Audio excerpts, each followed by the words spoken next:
Hello, hello, everybody. Welcome back to yet another episode of the Accelerate Your Life podcast. I am your host, Mallory Marks, as always, and you are stuck with just me today because we've got a Fast Fit Facts episode. All right, we love these. If you are new here, I like to say that the Fast Fit Facts episode are my way of weeding through the diet culture bullshit out there, weeding through all of the misinformation, and then honestly, sometimes not even misinformation, but just confusing and overwhelming information and I like to just take a simple topic in health and fitness that I get asked about a lot, or I see people often be confused on, and break it down as quickly, efficiently, with no bullshit, with just the facts, as straightforwardly as I can. Okay. So that is what we're going to do today. And as you can tell by the title of this episode, we're going to be doing that with how to calculate your macros. All right. And this is something I get asked a lot. This is quite literally what clients come to us to do. Okay. And one thing I will preface though is the reason that, because you may be like, she's literally going to go over this on a podcast episode. Why then would people come and pay for them to do this? Because there's a lot more to your health and fitness journey than just your macros. Okay. So yes, this is one thing, one of many that our clients do come to us to do. But also number two is this, like, you have to remember these are ever evolving. Okay. It's not just like you calculate your macros one time and like these are your macros forever and ever. Your macros and where you should be depend on your goal at the time. And then they also depend on how your body evolves and changes over time too. Because once you start to lose a lot of weight, like your energy expenditure is not the same. You're not like, we have to remember like weight expends energy. And if it takes a lot of energy to move more, it takes more energy to move 200 pounds than it takes to move 150 pounds. If you lose 50 pounds, you're not going to be expending as much energy. So your output changes. So then therefore your input, AKA your macros, need to change. So it's ever changing, right? And the third thing I will say too, that is a disclaimer on this and why it's honestly taken me 55 episodes to do this episode, even though I get asked this question all the time, is because like calculating your macros and what your macros should be is so nuanced. Not only is everybody so different, but you yourself are different day to day. Even in like this acute time, tomorrow and today, like the amount that you burn, even the amount that you absorb from even if you eat the exact same thing is different and always changes. So I just like to emphasize that there's no static perfect answer. Like our metabolism is different every single day. Like just because your macros are whatever protein, carbs, and fats and equal 1,800 calories, and that's what you stick to every day, doesn't mean you're burning the exact same amount, and doesn't mean you're going to get the same outcome from that input versus output difference. So it's just noting that, okay? But the reason that doesn't mean that tracking macros isn't a phenomenal tool that still progresses us to our goals. The reason that it is, and we still do it, is because even if our output and our input is different every single day, it still gives us something consistent. And now we at least have a baseline that, hey, if we're doing this every day, whether or not like the actual whether or not like okay, so I'm trying to explain this the correct way. Let's just say you're eating 1,800 calories every day and maybe your goal is to lose weight, right? And we're trying to be in a deficit. So let's say you think you're burning 2,000 calories every day. So eating 1,800, that would put you in a 200-calorie deficit. Well, some days you're going to end up burning 2,100 and some days you're only going to burn 1,900, right? And so even though the difference might be different every day, like we're at least still being consistent with our input over time, so we can change our input over time. And like that can be the one, like we have everything else is as static as can be, so we can change that static variable to continue to progress. Hopefully that makes sense. But if it didn't, what I'm trying to say is it's still important if you have fitness goals to track your macros. It's very helpful, calculate your macros, but we want to do this accurately. So we're going to get into this episode today of how to calculate your macros and what they should be based on your goal. That's going to be a big part of it as well. And I like to preface by I would say there are three ways to calculate your macros. And the one that we're going to go over in depth, and then I'll talk about two of the other ones at the end of the episode. The one we're going to go over in depth is to just calculate them yourself by tracking where you're at and calculating from there. So without further ado, that's what we're going to get into. There are three big steps to doing this. And then there's a lot of intricacies within each step. So before I get ahead of myself here, I would highly encourage you. This is going to be one of those episodes where we're mathing. All right. We got a lot of numbers. There's going to be some I hope that I can be clear on what I'm trying to say because I feel like some of the episodes where I do some math and some not, like it just, I get discombobulated. So I would highly recommend grabbing a paper and a pen. If you are able to, if you are driving, that is okay. Please don't grab a paper and pen and please don't try to write. But I would highly encourage you to listen to this episode more than once. I actually think that would be a great thing to do no matter what. I do think this is one of those episodes where you're going to get more out of it if you listen and like listen for just understanding. And then the second time around, you listen more for like pulling the actual tangibles out of it. Okay. So that would be my recommendation. But grab a pen and paper and let's dive in. All right. Step number one on how to calculate your macros. The first thing you need to do, no matter what your goal is, no matter if you're trying to maintain your weight, gain muscle, whatever, you need to find your maintenance calories. What are your maintenance calories? This means the amount of calories you need to eat to sustain everything you're doing and where you're at now to maintain your weight, to be able to maintain your activity level, to be able to, yeah, I mean, basically that, to maintain your activity level, maintain your weight. And you will know you're at your maintenance calories if your weight isn't changing. Okay. So there's two ways that you can find your maintenance calories. The first option is by using an online calculator. All right. So easy. You just Google, uh, yeah, maintenance calorie calculator. Boom. Now, you can also do this yourself as well in terms of there's formulas. The calculators, all they're doing is there's a few known and reputable formulas that are used to decide to calculate your maintenance calories. And those include utilizing things like your activity level, your age, etc. Okay, so you can either find those formulas, plug the numbers in yourself, or just find a calculator to do it. It's really the same thing, right? Now, here's the problem with this method. And I'm gonna give pros and cons to both of the ways here. The con to this one is that there's a lot of self-assessment that goes into this, specifically when they ask you, like, what's your activity level? Or if you're calculating it yourself, like use this activity multiplier. Are you sedentary? Then multiply this by 1. Are you lightly active? Multiply this by 1.2, etc. And it takes this self diagnosis of, well, am I active? Am I lightly active? Am I moderately active? And people honestly a lot of the time overestimate their activity, and like to think that they're more active than they are, and or like we just we're hard if there's no, it's not perfect to self-assess, right? And to kind of pick this like somewhat objective arbitrary activity multiplier. So if you do that, incorrectly, it can definitely skew things far. So that's kind of one con. Now, obviously, a pro though of using the formulas and or the calculators online is it's a lot easier, right? It takes less time. You just do it in that moment, and boom, you've got your place to start. Okay, so that's one way.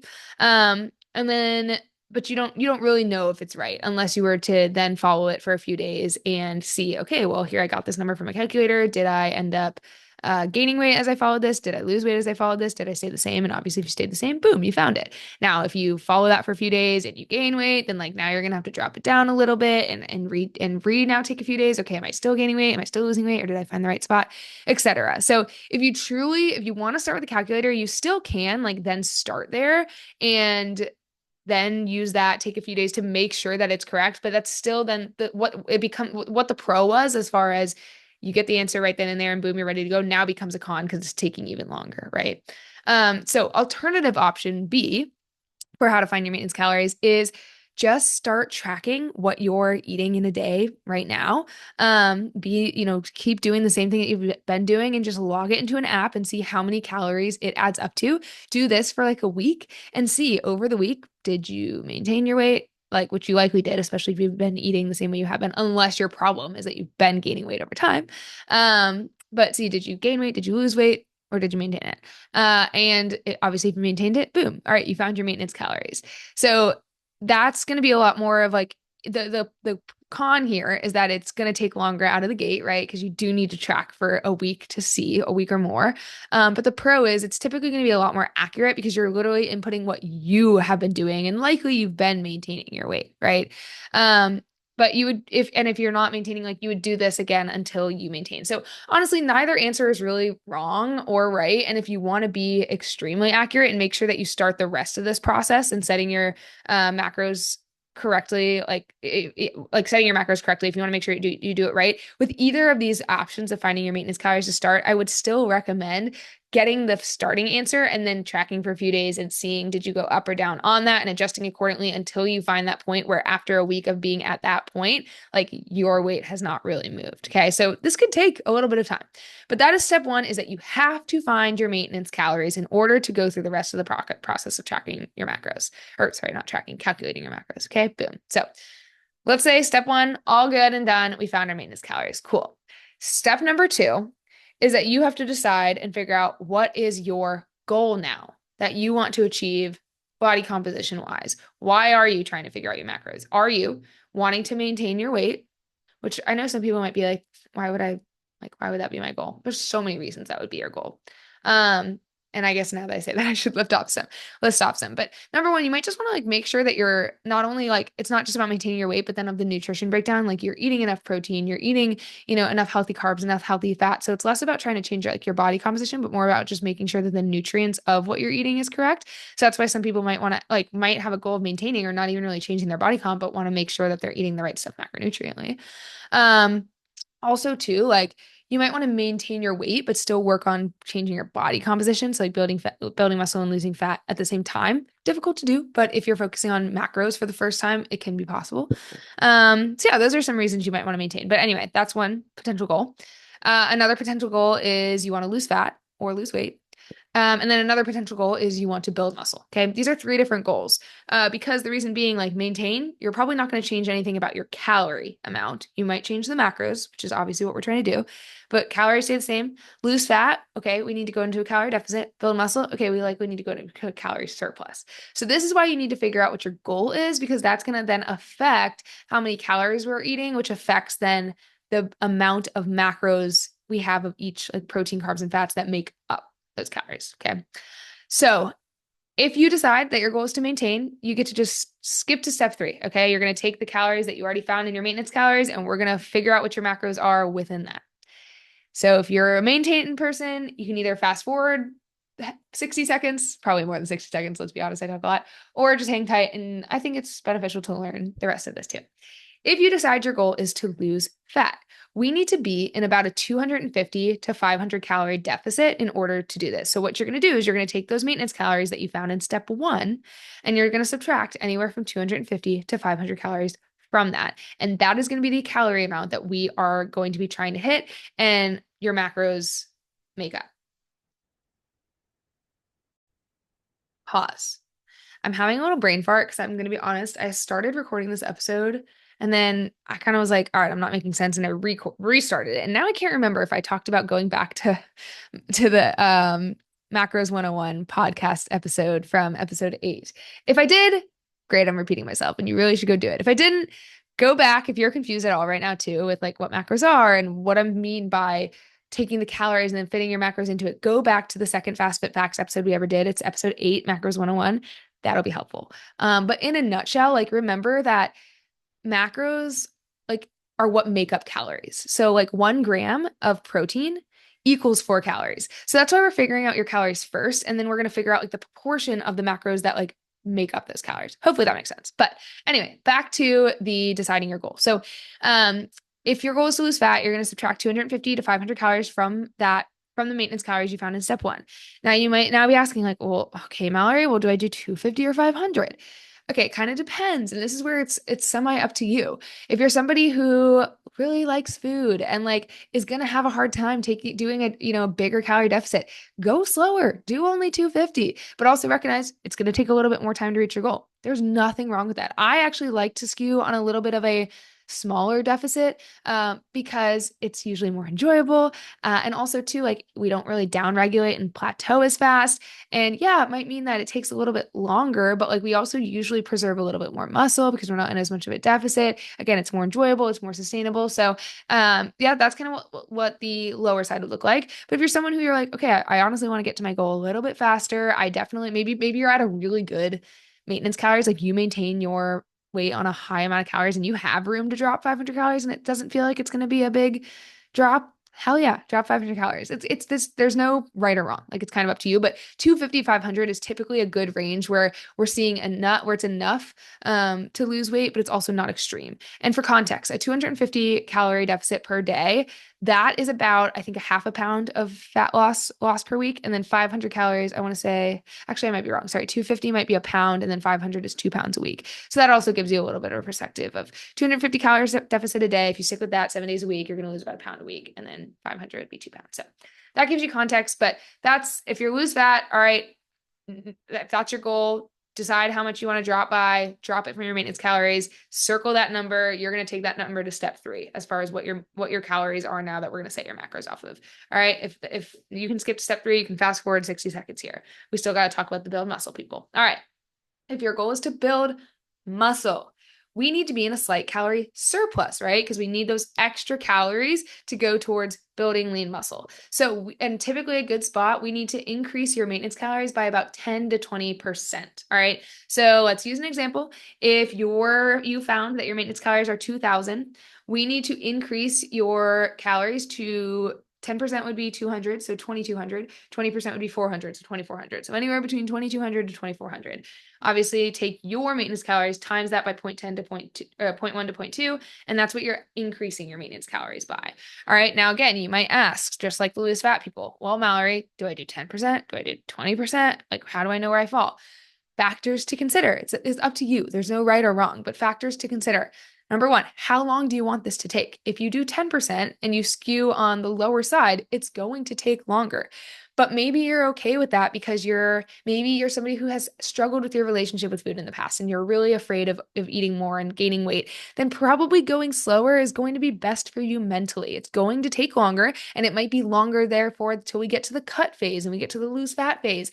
But you're also going to probably feel mentally better and not gain excess fat, right? So like there's all these nuanced little pieces to take into consideration. Big one of those being like, what speed are you comfortable at? Would you rather this, only be in a surplus and building muscle phase for maybe like a month or two, but you might also gain a little bit of extra fat with that because you increased your calories to a higher amount? Like, are you comfortable with that? Cool. Awesome.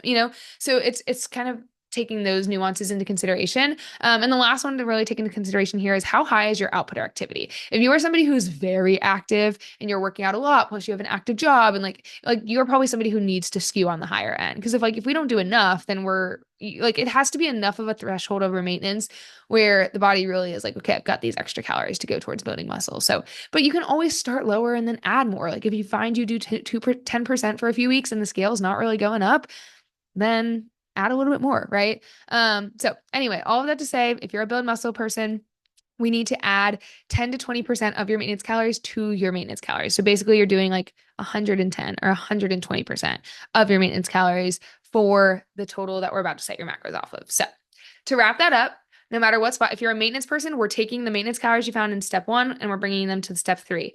If you're a loose fat person, you're taking the maintenance calories you found in step 1 and subtracting 250 to 500 calories from that, and we're taking that to step 3. And if you're a build muscle person, you're adding 10 to 20% of your maintenance calories to your maintenance calories, and we're taking that total to step 3. Okay? So now that everybody has their amount that they're taking to step 3 of their calories, it's time to calculate our macros. All right?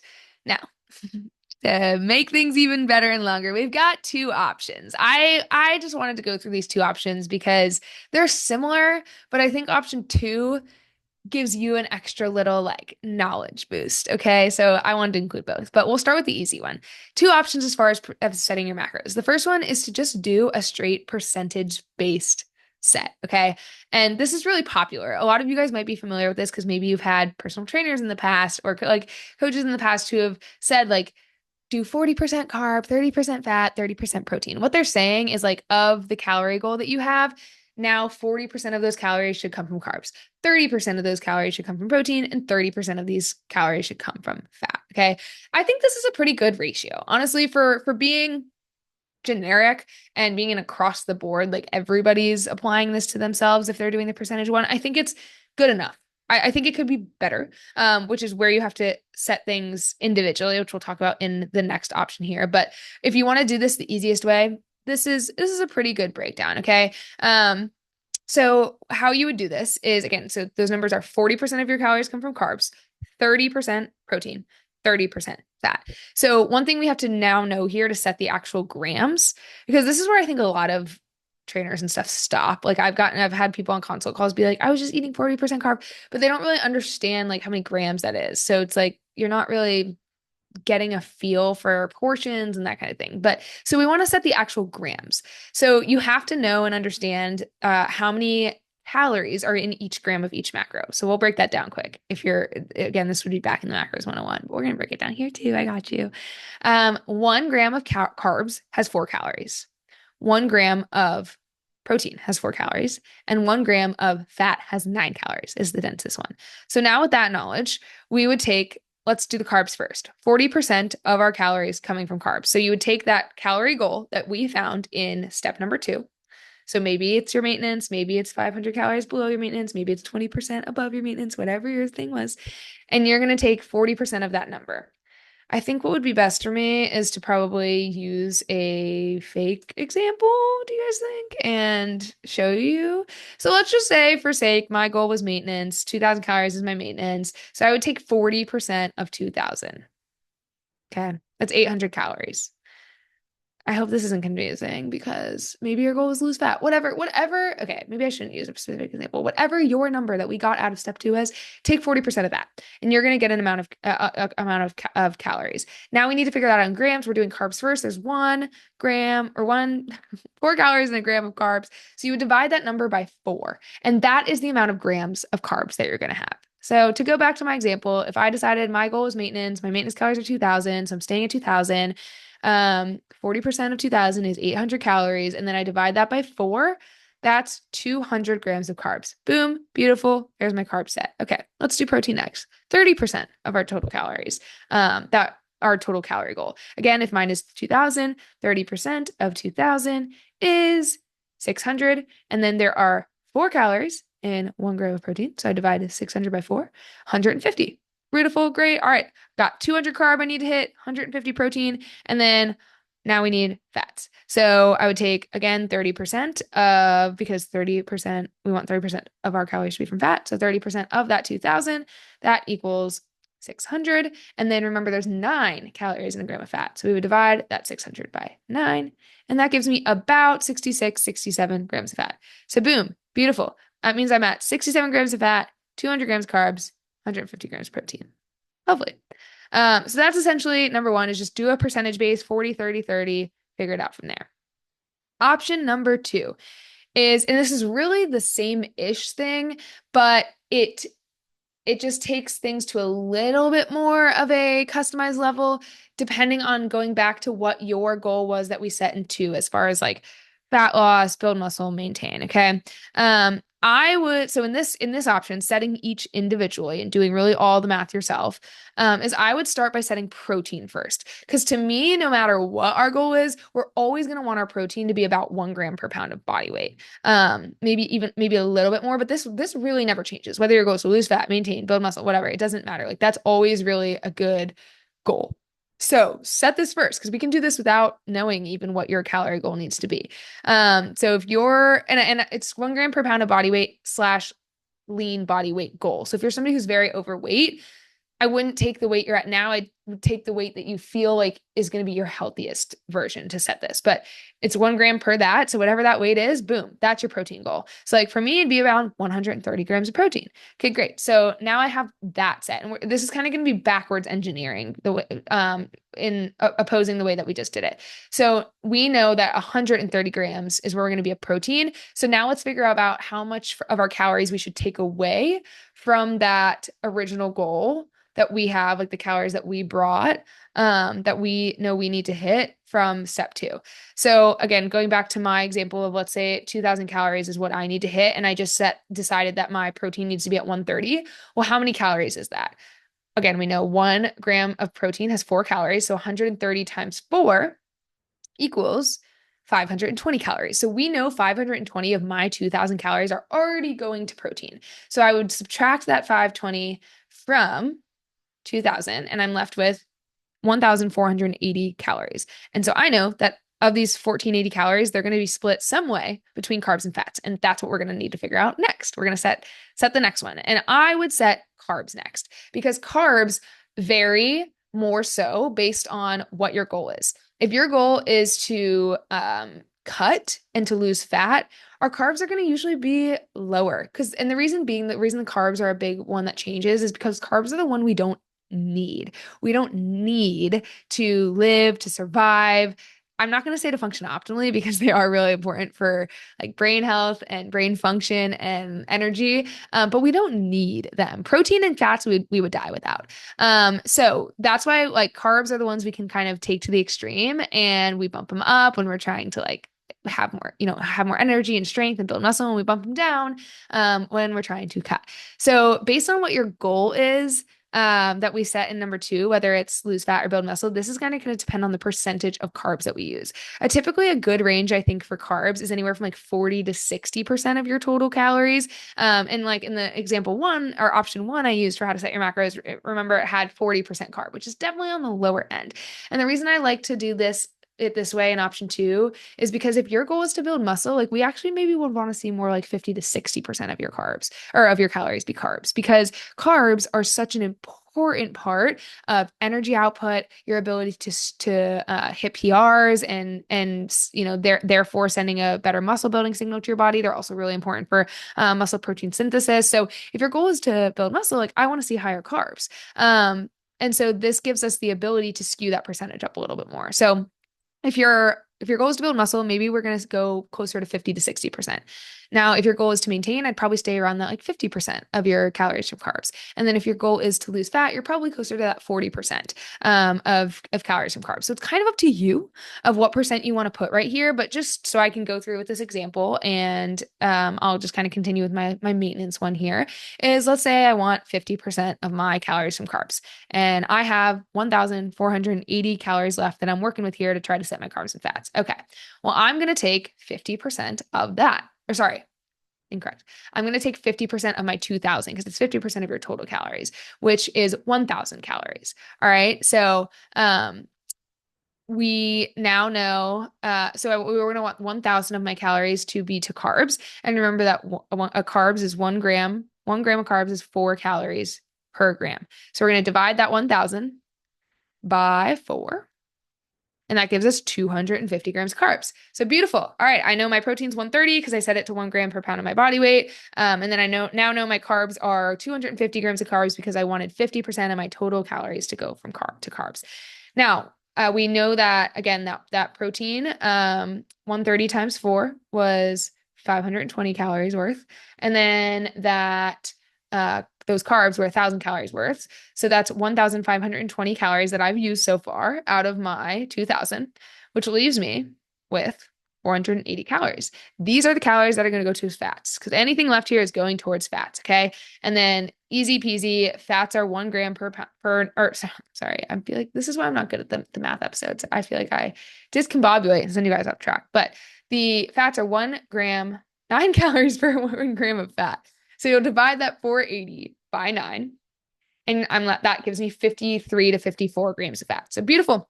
That's my fats. All right. So now I have everything set 130 gram of protein, 250 grams of carbs, 53 grams of fats. And you can see that these are a little bit different from like option 1 where it just went 40, 30, 30. It's not drastic, but again, what it does is allow you to more so change your carbs based on what your goal is, which can be really helpful. So that's why I like the option 2 of like setting each individually with more of the longer mathematical process and starting with protein, then setting carbs, then remainder fats. But you can still get pretty far with the easier 40, 30, 30.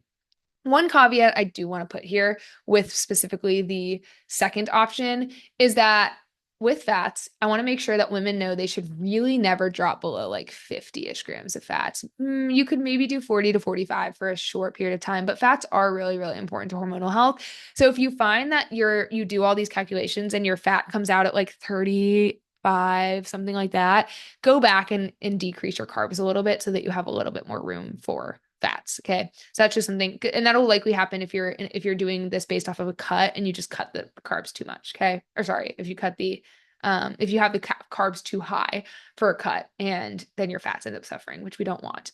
So that's just a caveat there. But yeah, in a nutshell, that is how to calculate your macros. Now, you might, if you're still with me, I'm very pleased. I hope that I made sense then. I hope your head doesn't hurt. Mine does a little bit. I'm not gonna lie, because you can see there's a lot to this, and it can be confusing. And you can do all of this, and it's still like not always perfect, right? So I do just want to mention that there are, two other easy ways to do this that have their pros and cons as well, but I would definitely consider. Now, number one, an obvious one, is just finding a macro calculator. The same way in step one that you might have used a maintenance calorie calculator, you can do the same thing for macros, and you can put in that your goal is to build muscle or that your goal is to lose fat and like your activity level and all of those things. And it'll spit out your macros too for based on that goal. But same kind of cons I told you with the first one. The issues with that is number one, it's not taking into consideration some other things about you as far as like your diet history and if you're a chronic dieter and if you've yo-yoed a lot or you're restricted, like that impacts your metabolism. And just because, your current height, weight, activity level says that like you probably are burning X amount of calories and then should therefore be at that, it might not actually be like where your metabolism is because you may have downregulated it over time or other things may have upregulated or who knows. So it doesn't know these other things about you. And then number two, like it's always still that potential of improper self-assessment where we overestimate our activity level, we underestimate our whatever, and it can just be skewed. So if you do go the calculator route, I would just encourage you to still, do that for a couple weeks, see what happens. Does the scale go up? Does the scale go down? How are you feeling? And understand that you may still have to adjust it from there. Okay. So that's one option. And then the other option that I would be remiss, I never know which the word is, adjective, that's what I'm trying to say. Verb is the correct one, but is to hire a coach, of course. And I think that some of the big pros of this is that, again, people just overestimate themselves and coaches really, they're an objective point of view, right? And we can really assess and we know from doing this over time, like truly what's somebody's output level from a certain job. Like what is, somebody who thinks that they're training hard for 4 to 6 hours a week, like what does training hard really look like? And is that really the output that they think they're giving? And we also can take the lifestyle into consideration too, because that's another thing I didn't mention, but like you can do all these calculations and it can spit out all these things. But like, if you don't have the ability to be consistent every single day to the same macros, like maybe, I don't know, maybe you're in a job where you're a nurse and you work 12s, right? And like some days you're just not going to be able to eat 4 meals a day. And some days you can. Like maybe we need to approach this in a way where your macros are higher on some days and lower on some days, whereas these calculators are just going to give you like, this is what should be every day, but maybe you can't do that every day. You know what I mean? So there's other ways to approach this because you have to remember too, like this is all about totality. And so just eating the same thing every day across the board isn't the only way to do it. Like you can also take a week's total and like have some days that are higher and some days that are lower as long as it equals the week total, if that makes sense. So again, a coach can kind of take the lifestyle into consideration and what's best for you there.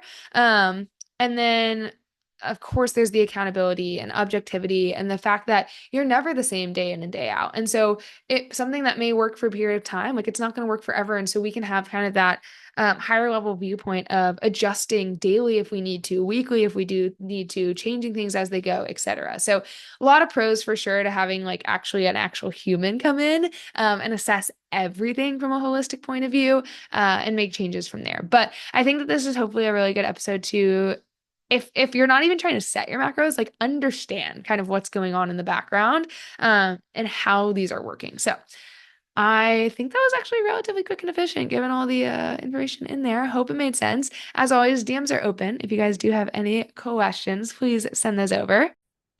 And then I did just want to announce that we will be doing a free webinar I'm pulling up my calendar now, on likely Tuesday, November 12th.